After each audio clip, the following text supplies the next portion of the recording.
परभणीमध्ये संविधान पुस्तिकेच्या विटंबनेनंतर त्या शिल्पाच्या विटंबनेनंतर आज जिल्हा बंदची हाक देण्यात आली होती। या आंदोलनाला आता हिंसक वळण लागलंय। मोठ्या प्रमाणावर आंदोलकांनी बंद दुकानांवर दगडफेक केली आहे, तसंच पोलिसांच्या गाडींवरही दगडफेक करण्यात आली आहे। काही गाड्यांची मोडतोडही आंदोलकांकडून करण्यात आली आणि यानंतर आता पोलिसांनी दगडफेक करणाऱ्यांवर सौम्य लाठीमार केला।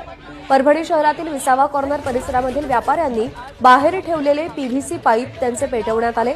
या पाईपला मोठ्या प्रमाणावर आग लागली।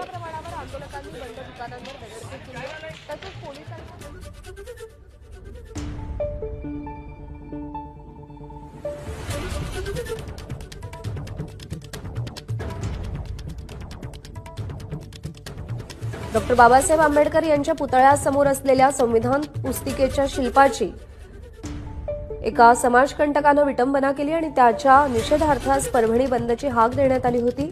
पण या आंदोलनाला